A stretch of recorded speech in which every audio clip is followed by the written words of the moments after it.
To most audience members, the production of a play may appear to be effortless and smooth. However, there are many elements needed to put on an amazing production.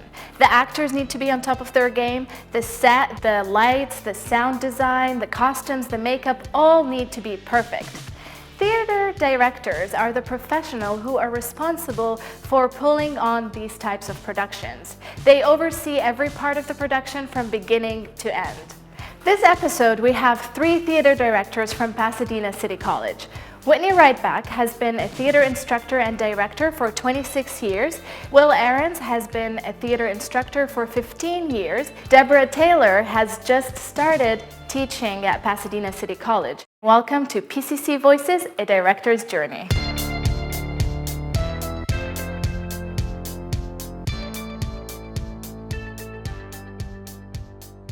Hello everyone, I am Nagam Weavy and this is PCC Voices, a Director's Journey. Our guests today are 3 theater professors and directors from Pasadena City College, Whitney Reitbach, Deborah Taylor, and Will Ahrens. Welcome to PCC Voices, a Director's Journey. Thank you. How do you pick the play that you want to direct? What do you look for in a play? What are the factors that affect your decision? Will, we can start with you. I thought we were going to start with age before beauty. I'm sorry, a cheap shot. Number one is I have to really love the play. It comes down to that. If I'm not, a director's an audience member. He's the central audience member. So if I don't enjoy watching it, how am I going to go through 6 weeks of rehearsal and, of course, the 8 weeks of rereading it in production? So first it has to be that. Now, of course, there's differences between doing something at school and doing something outside of school. If I'm self-producing, budget has to come into consideration. At school, maybe not as much. At school, you have a built-in cast. You know who your group of actors are, as is a theater company outside. But if self-producing, you can go a different way. So all those things will come into play. But first and foremost, it's that I love the play and I really want to do it. What about you, Deborah? Love the play and really want to do it. And for me, the plays I want to do are Shakespeare. Because I feel for the students here, because I'm teaching now, I believe if they can get those words in their mouth, they can get any words in their mouth, because I believe it's like the Olympics of acting. If you can do that, if you can learn to do that, everything else will come so easy for you. And they're just the greatest stories. They're such great stories. And it's really good for the kids. That's why I do it, why I want to do it. And those are my favorite plays. And I agree with the 2 directors. There's something to add to it. The other thing about liking the play, something that intrigues me, or something I feel would be fun to do, or a challenge that I think I can do. You know, I'm not experimenting because the students need to have a production that will be done well. So, but several plays I've chosen to do were plays that intrigued me. You know, I go, wow, I haven't done a mystery. Let's do a mystery. So I get excited about that sort of thing. Also, like both of them said, we're at a college, so we're going to get into casting later. All right, stay with the play. The plays you choose, you want to do something that challenges the students, but they're able to do. Something that they can grow in, that something they will have fun doing and enjoy, as well as what works for us as directors. And that is a good point, that the students can do it and it isn't outside of their realm. Yeah. I saw a play recently, Lie of the Mind, at Cal State LA, and if you're familiar with the play, there's one of the guys that's supposed to be like 60, yeah, it's a heavy play by Sam Shepard. The guy's supposed to be 60 years old, father of this clan, and it was played by a freshman. He was just so out of his element. I was like, why'd you guys put him through this? Because it didn't do him any good, or the audience. So you do have to look at those type of things. Other thing I want to add, in line with that, challenge is accents. When we have plays with accents, there are different opinions on that. Whenever I have them, I try to do the accent, even though I know they may fail at it or not do it as well.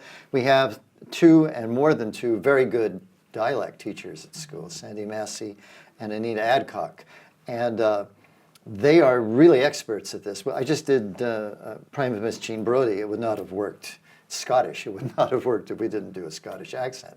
But that was a real challenge for them, and some of them actually succeeded and some did not exceed well, but they got a chance to be exposed to it and try it, because we're a school. We do plays and we like to do our own work, our best work, but we're also have to think in terms of the fact that we're an educational institution where they can stumble and fall and succeed and do both, and that's important too. And also, they're going to transfer on to UCs, to state colleges, to theater programs. And listen, when they go to those programs, they've got to be ready, because there's kids there already who started as freshmen, and they're in the training programs, and they're learning accents, and they're learning Shakespeare, and they're learning all that. So I think it's great at PCC, they learn all that. They're getting all that, because then they're really ready when they transfer.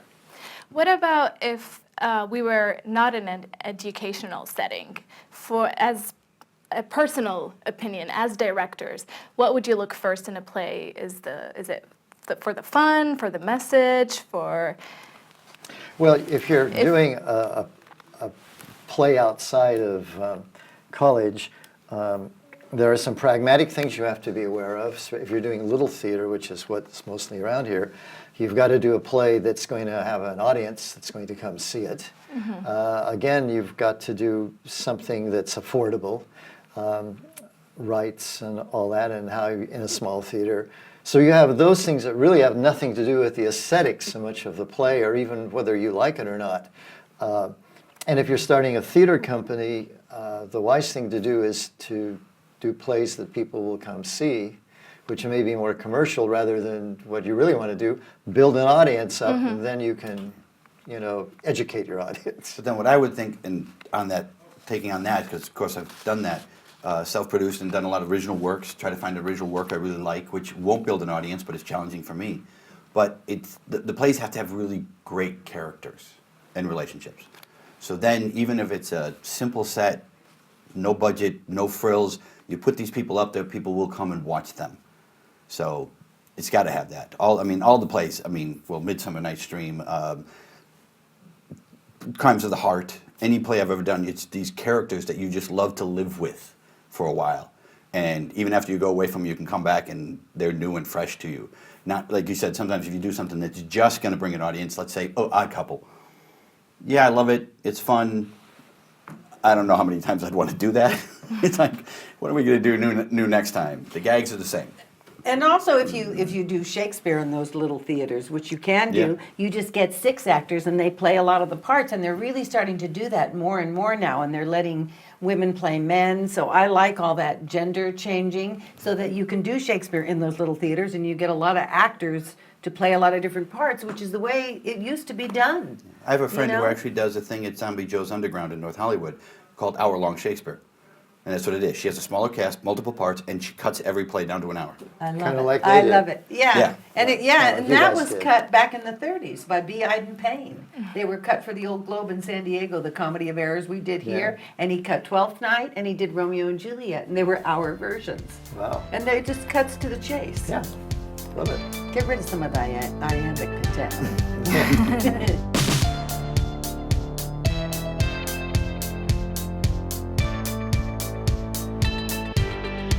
Welcome back to PCC Voices, the Director's Journey. Whitney, how do you pick your actors? What do you take into consideration? The training, personality, their stage presence? What are the factors that you look for? Well, one thing that leads into that we should have talked about in choosing a play, here at PCC we are, do not do traditional casting. We have quite a diverse ethnicity, right? We have an Armenian mother, a black father, and they have Asian children. and everybody seems to accept it. So, Which is good. Which is great, because it gives everybody opportunity. It's kind of a common denominator. So when you're thinking of a play, what has been our philosophy at PCC is we want to give as many students an opportunity as possible. Currently, professional theater is so expensive that the casts become smaller and smaller. You have 2 people cast to 3 people, 4 people shows. And if we were to do those shows, that would limit how many people could be in our shows. So part of the consideration of a play is enough numbers to give people an opportunity to grow. we start with an unstated minimum of at least 6. 6 or 8. And the problem is if you have too many, if you have like 15 or 20, it's very hard to get schedules, right? So we all go To get everybody Oh, yeah. to go together. Because we're a community college and people work, go to school, family things. I mean, it's very hard to get a schedule together. What we're trying to do now is to set up, here's our rehearsal schedule. You want to do a play, you clear your schedule so you can be in it. In the past, it was always TBA, which meant you're all over the place, and we need to address that. Now, if schedules are like good and you don't need to take into consideration schedules and timing and all that, what will be the perfect actor like for the Well, character? again, like we were talking before, you want to do a play that you have people who can do it. In a community college, we're fortunate in the sense that we have people who come back to school, older people. We have like Stam, who comes back, he's around my age, and a few other people like that who we can use to play older folks. We can actually use older people rather than the 20-year-old who was playing 60-year-old. And also the balance of men and women is important too. We have usually more female people wanting to get into plays. So I do anyway, try to find casts that have enough women's roles. That's another problem because most casts have men's roles that are prominent. Including the Shakespeares. Yeah, including Shakespeare. Of course, the men played all the women's part in Shakespeare, so it was really bad in those days. So these are practicalities, and then again, like choosing a play, you want to do something that the students can excel in, and something that's satisfying as you as a director to do. Like we've all said, we want to be excited about what we do, and there's quite a range now of plays. We've done Greek, we've done Shakespeare, ancient Greek and Shakespeare, and musicals. We've been doing that now for several years. And comedies and dramas, contemporary period pieces, all to stretch our actors. So those are all the considerations I think you put into the mix. Well, I know last semester you produced Midsummer's Night's Dream. How did you pick your cast? Other than the schedules issues, like Though that is one, because even if you find somebody who's really talented, if their schedule makes it impossible, then it's not worth it. And we are a school, so somebody else just gets an opportunity. A couple people lost out on parts because their schedules were so prohibitive. But otherwise, I want somebody to walk in and take it. I want them to walk in, know the role, go, this is mine, and they show me I'm that character, well, I'm done. That's the easiest way to cast. If you could get everybody walk in and go, okay, they just took that, they took that, they took that, I'm done. Because I think, what's the old adage? Casting is 80% of directing, some say 70%. Because if you put the right people in there, they're going to do a good job, and you just got to put them on stage somewhere where they can be seen. It's like, all right, you stand there, do your lines, you're good. So it is that first. The second thing is, can they take direction? Somebody who then, if you give them a note, they can alter their performance. That they're not stuck in one mode, because then you're spending 6 weeks of rehearsal butting your head up against the wall with an actor who can't grow, can't change. Even if it's not something to be used, they have to be flexible to play. I love, because that's what the rehearsal is. Rehearsal is play. That's what I look at it. It's fun. I don't make it about worrying about it, making it. So I want people who want to come and play with us. How is that process for you, Deborah, and especially with Shakespeare production? Well, you want the actor who can do it, who can act it. But because we're at a college, the kids don't have as much experience. So I'm more interested in somebody who's so committed, who's just so willing to learn and grow. And I had some very baby beginners in Comedy of Errors, that never spoke like that before. And to me, it's so adorable because they're, my Lord, here they come. And, I'm so excited if they can get that out. And it might not be the best acting in the world, but they're so committed because they really want to learn it. And, of course, for the leads, you want people who have more experience. But I'm really impressed with PCC and the talent that's here. It's pretty amazing. I feel like a lot of these kids, they have so much pathos in them. These are kids who have 2 jobs, who don't have cars, who work really hard. I find the kids here aren't spoiled kids. I'm sure there are a few here and there. But I love the students here because there's a lot of passion. And that's what I care about more than anything. And of course, somebody walks in and wow, they can do it. that's who you cast. So, and I don't care what they look like. I care Yeah, about, that's can what you I was act gonna it? ask. I could put a wig on you. You can act it. Because if we're not in an educational setting, in professional setting, there's like the looks, and if it's family, it can't be the way we do it here at PCC. So like different ethnicities in the Right. same family. Actually, that's not true. That's being done a lot. I saw What? All My Sons by my favorite Arthur author, Miller. Arthur Miller. I forget his name. And they did this multi-ethnic family for All My Sons. Wow. It actually didn't work that well because it's still based in the period, and so the ethnicities they created went against it. But they tried it, and people will do that. And also with Shakespeare, you can get away with that a Yeah. lot more, especially Midsummer's. Obviously, I could just, I could almost go anywhere I wanted with most of those characters because you find what if they're not related. So what's fascinating is because when they say, and I do love the fact that we work at this college where you don't even have to try to change, go, ooh, I'm going to be diverse in my casting. I'm going to try to do these things. Because sometimes I've seen them where they're forced, where it's like, oh, look at us, we're being PC and all this stuff, and it doesn't really work. At PCC, we don't even have to try because that's just who you come in. And just accept that these characters don't have to be, they're not, especially Shakespeare. Now, yes, obviously, Hamlet's in Denmark, et cetera, but other Yeah, but than he that. doesn't have to be white. I No, want it a doesn't have good to be actor. related. Yeah, like, right. I someday want to do Jesus Christ Superstar, where Jesus is Middle Eastern, not a white guy, because it's never made sense to me. Yet that's what they do in every single production I've ever seen. So, but to explore those things, I remember I did a play when I first moved to California. None of the people were related, and I went to Nosotros Theater, put up casting notices. I went to East West Players. I said, I want a multicultural cast, and nobody showed up. And I got an Armenian and a Jewish guy, but that's as multicultural as we got. So for a student actor who's watching us right now, what would you tell him or her to be ready for, what to have before coming to a casting session? Read the play. Does that... Read the play. Usually the plays we're doing are published and are available, and we put them in the library on hold. And you have to be prepared.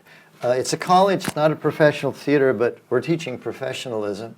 And if you're in a competitive situation with other students who want that role, you better read the play and know what it's about and have at least a concept or an idea you want to present at audition, because there's your chance to show how you see what you would do. And then as Will says, we will ask you to make an adjustment, which may not be the way we really want to play it, but we've got to see if you're flexible. So I would be prepared. And that's the thing. So all those actors should know it's a trick. Don't think that we're going to direct it that way. We just want to see that you will take the note and run with it. Yeah. Yeah. It may not be the way you're going to do it later. Don't sit there and go, he'd never do that. Because you get those actors who will do that.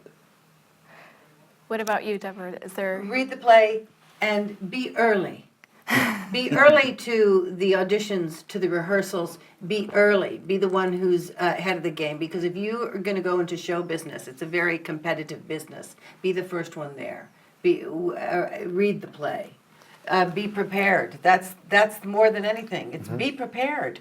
Really be prepared. Because I think it's a business where you can't be lazy. You have to work so hard in this business. They work So ethic. to wrap up this conversation, I guess we can say that the director looks for being the actor being prepared, knowing the play, having some technique, some background in acting, and showing up early, being professional, Taking direction. taking What do you say? direction, Taking and the direction. ability to take direction, And a good, positive attitude. and a good positive attitude. We all know what that's like to work with. It's tough enough doing a play. And if you get someone who is not reliable, is not on time, doesn't show up, there are people who think it's okay to miss rehearsal. And that is a no-no. In the professional world, they wouldn't put up with it, and we don't either. And on that positive note, let's end this segment, and we'll be right back with our next segment about rehearsals.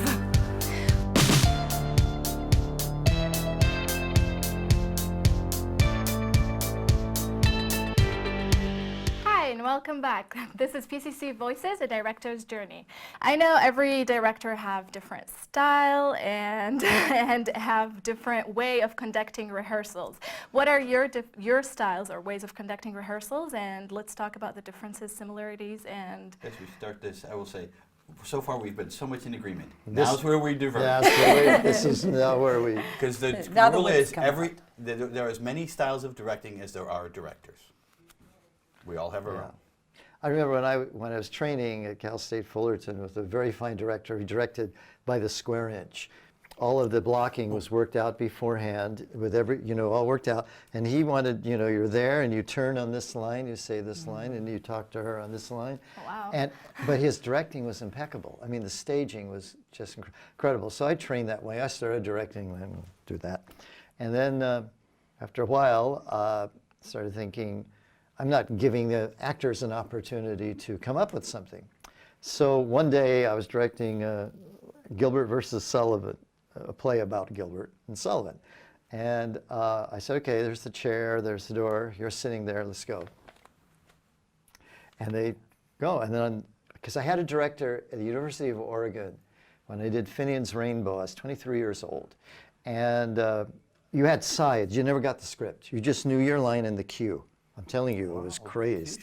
And you had to learn the lines before you got on stage. We put the show on in 2 weeks. Wow. So I'm Og the Leprechaun. And so Gal was playing Sharon McGlonagan. That was the first scene we directed. And he said, all right, you're in the well, and you're over there. Let's see how you are in impromptu movement. Go. So I'm a 23-year-old kid, no idea what I'm doing. I'm in the well, and I hear the lines, and I get to a point where I'm supposed to pop out. So I guess I better pop out. So I jump out of the well and take 2 steps. He says, if you're going to make a cross all the way. So I crossed all the way. We blocked the scene in that day, and none of us ever forgot our blocking because it was totally organic. He just corrected what we did. And then Dean Hess was very meticulous, 2 different opposite ways of working. So over the years, I've kind of developed my own way. I kind of work and see what they do and correct. I call it layering. You throw it out there. I get up there and get them on the stage immediately, which is going to go against what a lot of directors do. Let's get up there and do it, rather than do exercises and warm-ups. And so, but that's how I work. Mm-hmm. And I worked from let's find the damn play. Can I say damn? I just did. All right. We do the beep play. I beeped myself. And start working on it, layering it, correcting it, building on it, and eventually have a performance. So I don't really have much technique, I guess. What about you, Deb? Well, because I'm always doing Shakespeare, I spend the first week at the table learning the text so they can get the words in their mouth. Because with Shakespeare, you got to get that text. You got to know what you're saying. So you get the dramaturg in there. You get all the background, know what you're saying, why you're saying it, who you're saying it to, because you've got to get on that train of the iambic pentameter. And to learn it, especially with the kids who haven't learned it. But I read this great book by Bill Ball, who American Conservatory Theater in San Francisco, called A Sense of Direction. And also, I didn't know Bill, but I worked with Jack O'Brien for many years and Craig Knoll at the Old Globe. Those are my mentors. And they always created this environment of such love, especially Jack O'Brien, who's one of the funniest men alive. But he was all about, touching the person when they came in the room, and that was Bill Ball's thing. When an actor walks in the room, you make them feel wanted, loved, cared for. If there's a problem, deal with it right away, because you don't want those bad vibes in there. And I also grew up getting right on your feet. If you're not doing Shakespeare, I mean, you do that text work, but you just get up there. I always, with Shakespeare, because there's so many entrances and exits, and if there's 2 sets of twins, like I just had, you better know where they're coming in and coming out. So I try to have that figured out. But I like the kids to be able to create some of it on their own. So I'll say, go ahead, see what happens. And if it's a mess, it's a mess. But I do have in my mind where I would like them to go, but I want to give them an opportunity to get up there. And I don't do a lot of warm-ups, and for vocal stuff for Shakespeare you have to do a little vocal warm-up, but when you get into the professional theater, you got to do that on your own. There's no time. You do that text. Oh yeah, the director's not doing it for you. That's your job. So here, because it's a college, but I don't really spend a lot of time on improvs and stuff like that. I want to do the text work. I want to get them on their feet. We're going to start doing the play. and then there's freedom in that. So basically that's what it is. And that's how O'Brien and Craig Knoll, they would get upset too, but it was rare. They were mostly about creating that environment where you felt free to work, where you felt free and you'd do anything. Okay, none of what they said. No. First off, I try not to touch the students too much. I know we have the physical contact sheet. I try not to touch Was the I students. touching you too much? No, I said the students. It's like you got to be careful. I kind of refer to my way of doing it, other than the first table read, because I don't think anybody gets in on his feet without a first table read. Oh yeah, right. So you sit down, you read it through once, and you talk about it. Hopefully, Yep. work your way through it. So the director gives kind of their overall concept as much as they have. I also do know that I have an overall concept that I'm willing to throw out a weekend. But so then when we then get it on its feet, I call it chaos to order. Let it be whatever it's going to be. I don't give any blocking. I want them to block it, which at a school is sometimes hard because they go, tell me where to go. Tell me I don't know where I want you to go. Where do you want to go? Go there. Then if I don't like it, I'll tell you I don't like it. But because my belief is, and like you said, not just give them a chance. And yes, I could block it and I think it would look brilliant. Probably like the director you said. And Hitchcock, as in film, I can create this image and it'll look wonderful, but you don't give the actors anything. Also, the actor may do something that I never thought of. And then all of a sudden it's like, oh my God, that's wonderful. Now I have it. If I had just done it my way, Yeah. I never would have seen that. So I'm always looking for the actors who bring stuff. It's my chocolate speech, which I won't do here. Bring chocolate, I call it. Bring me chocolate. And that's that stuff that flavors the script, that really brings stuff to it. And I so look forward to when somebody does something. I was just mentioning to you that purely by accident, when I was doing Midsummer's Night Dream, my bottom is like 6'4", my quince is like 6'2", and I end up putting Angela, who's like 4'10" or something, as wall. And Quince, when we're doing this thing, suddenly just, when he's telling the story, picked her up one day and moved her. And I died, and it's in the play. But I didn't plan it because first I didn't know who my cast was going to be. Never thought of actually picking. I go, are you okay? I had to ask Angela, I go, are you okay with that? Because she goes, no, I'm good. Okay, good, because you don't want anybody hurt. And so that's what I look for. It's like mining for gold.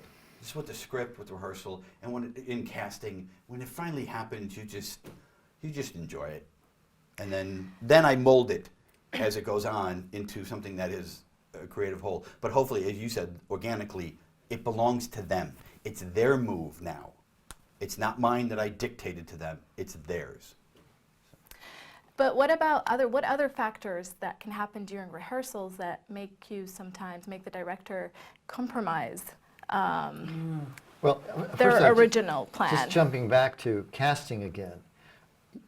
When you're casting a play, even if it's just subconsciously, you are casting someone that brings a quality to the part just by who they are. And that also makes, hopefully, your job easier in the directing because you've got someone who's got a quality that's right. Well, you have problems, you have time, you have set problems. In our condition here, we never get a set design from our tech director. Sorry, but that's the truth, which is very hard on the director. You have no idea what the set's going to look like. He tapes it on the floor, so you have your blocking, and then you get a set that's very different than what you imagined, and you have to make adjustments to it. So those become problems. Time restraints. Throw in anything else you guys want to. Well, it's the students. What I noticed that there was some problems because they don't know how to interact. If they don't like somebody, they have a problem. Instead of they don't know what the professionals do. You just have to learn to get along with everybody and substitute. You know, if you don't like your leading actor, pretend it's Russell Crowe. That's what I do. So, but they don't know how to do that. too. And Russell Crowe. Who's Russell Crowe? I'll tell you later, grandfather. We'll do that during break. But I noticed a lot, and at one point, you know, I had to really let them have it and say, wait a minute, you know, how they were all behaving towards each other because they were getting excited. It was getting closer to opening. They were getting nervous. So they have to learn the protocol. The code we have a strict code. You don't tell another actor, an actor doesn't tell another actor how to act their part when you're in a scene with them. You can't do that. If you have a problem with it, go to the director, go to the stage man. They're learning all that, so that can cause some friction. So I learned you got to put out some fires, which is what a director does.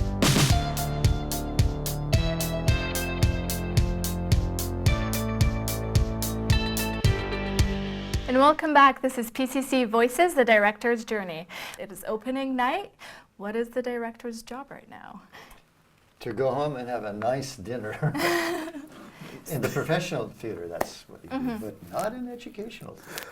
So in professional settings, the director's job is over once it's Opening night. opening Right. night, and he may or she may not even come to other performances. But true. what about in educational settings? Well, in educational setting, you're teaching. So you're not only a director, you're a teacher. In fact, you're a teacher. Another thing we haven't really talked about is directing a play. You're also a coach. You're also, well, we have talked Teaching, a little yeah. about all these Yeah. things. And you're also a teacher. And some of your actors are in your acting classes. And so you have terms that you can use with them because they understand your verbiage. But in educational theater, at least every play I've been in throughout my college career as a student and as a director, teacher, we give notes every night after a performance. And we start doing that during what's called affectionately Hell Week, the week before the play opens, when you're getting all the tech things working and you get a chance to run the play, get it up to performance.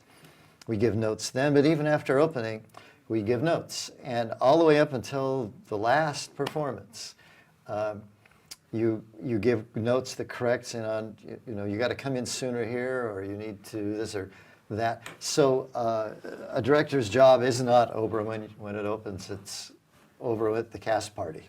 I would say, yeah, that you almost look at like the college, it's almost like we're never really doing, we're doing previews.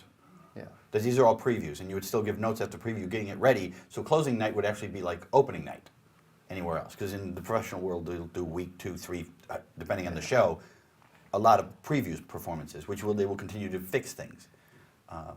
Also, it's not just giving notes, the notes he spoke of, correct things that you've worked on in rehearsal, but also I start dealing with, now they're in performance. And some of them, like with the Shakespeare, this is new to them or something. They got a laugh where they didn't expect it, or something didn't land like they wanted it to. It's like dealing with their issues now with performance. Drop the line, missed an exit, entrance, exit. How did the audience respond to them? Like, I had a laugh last night, I didn't. Yes, now what do you do with that? Because it's going to happen. If you're going to do a comedy, some nights you're not going to get it. Or you then keep doing your line and don't wait for the joke. Learn how to hold for the joke, which you can't teach in rehearsal. Not till they have an audience. And actually, it takes a long time to learn that, even in performance, to know how to deal with a laugh that's not working tonight. How long do you wait, or do you come in? And But it's a good takes chance to experience. talk to them about that, Yeah. and know that this is going to continue through your career, and learn how to deal with that. So I like taking those moments where they are surprised by this or scared by it, and it's now not the rehearsal of creating a role, it's dealing with that 10% we have to give to the audience. And there's a difference between rehearsal and performance that a lot of our students don't get. Some of them get out there in front of an audience and rehearse, which I always found blew my mind. Excuse me, because I remember being in theater, there'd be rehearsal as soon as an audience was out there, right? I mean, that was like, oh my God, and that would be the energy that just put it over the. It's like in a horse race. Yeah. You just boing, you're out. You Yeah. go for the last stretch. Does something to Actually, you. directors that I've had have said, who have struggled with me as an actor through the rehearsal process, and then And who opening night asked- happens, and then they look at me and they go, "You're one of those that needs an audience, aren't you?" I'm like, yeah, I think that's Yeah. swear to God, every director I've ever worked with, this has been the case. And we but true, do. Midsummers, oh my God, it was one of the most, and if I tear up, I'm sorry. We were rehearsing, it was really hard in that, but preview night, that Thursday night, I never saw a cast of 18 that every actor went from here, boom. Yeah. I was like, everyone just kicked it up a notch. And the I audience went wild. I was in They that were audience, oh, and God. a lot of my students were there. The audience went wild. It and was that's amazing. It really was. What I try to tell my kids, I said, that's what's so great about theater. It's a cosmic dance. You're not doing it alone. All of a sudden, they're giving you energy. You're giving them Yeah. energy, Yeah. and that's the dance, and that's why it's so addicting. Oh, yeah. You're there, and you're all together, and this big cosmic thing's happening, and that's when it's fantastic theater. But I find the kids want notes because they'll come up. How did I do? Was I good? Did I get that line right? They want the notes, so you keep giving them to them. In the professional theater, it's like after a while, you want the director, shut Shut up up. now, I it's got mine. mine. It's mine. Okay? You need to go away. Because your You family need and to friends go are away. your family and friends are going to come and tell you how wonderful you are. Oh, you loved your performance. That's for them. Let the Yes. director help you on the other side. They don't have to tell you, oh, you were wonderful, and move on. They're there to help you get better. Because hopefully we're all going to get better. At least That's that's the, Yeah, the the idea. kids You're ready to open closing night, just like you said. Yeah. You're ready to open closing night. I'll say one thing about musicals that are different, just jumping back, and that's a play format that needs a skill of singing, dancing, acting, and comedy. And it's very hard to put on a play if those skills aren't there. We were very fortunate with Young Frankenstein. All of our people, all of our leads could sing, dance, act, and do comedy, and which made the job easier and made it enjoyable for them. If you got some poor kid who can't reach the high note or can't do, they're not going to be very comfortable in the play. Just bringing in, and the Shakespeare, and then you've got the language issue. So everything has all plays have different needs and requirements for performance. And an audience comes, here's another thing, audience doesn't give a dang if it's college or if it's professional. They want to see a show, and they want to see it done perfect. And they're going to come in and do that. And they're not going to say, oh, well, it's just college. They may do that, but they expect a certain thing from college. And when you can surpass that, which we have done, at times it blows audiences away. And that's very exciting for the cast as well as for us. Yeah. It is great to see that I've seen shows here that I like better than shows I've seen out in Hollywood. And Yeah. the other, no, we can do as good a work here. Yeah. Well, before ending this segment, what is one advice you would give to aspiring actors or directors that Don't are quit your day job. Study, study, train. I say to actors, train, learn your craft, I find a lot of the kids here, they want to be movie stars. They just want to be filmed. I Yeah. said, first, can you act? Learn it first. Learn your craft, study. Know Go to a good that place and a study. good actor works and works hard, but then also be willing to risk. Those two. And understand that very few actually make a living doing this craft. And also that talent isn't everything, but hard work is pretty much that. And luck and drive. I've had people who I've mistaken ego for drive. And sometimes people with ego, it's like the tortoise and the hare. Some talented people who think, well, I'm talented. I don't have to do that. I'm talented. I just make it on my...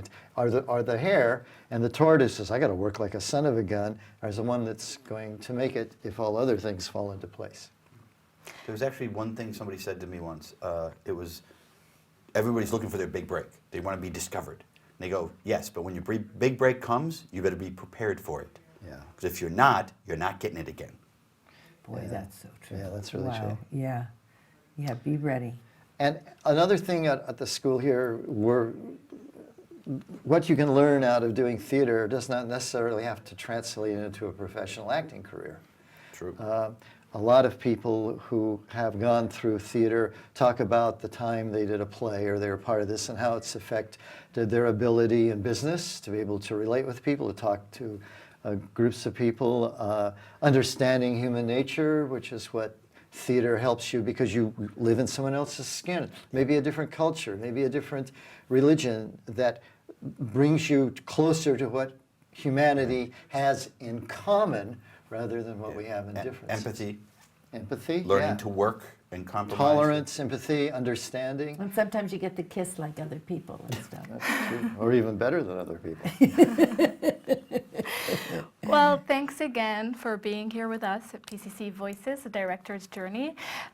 Today we discussed the director's journey from picking a play to casting the play to rehearsals and finally performance, and we had great advices from our guests to aspiring actors and directors. Thanks again, Whitney Wrightback, Deborah Taylor, and Will Ahrens. This is PCC Voices. I am Nagam Weeby, and thanks for tuning in.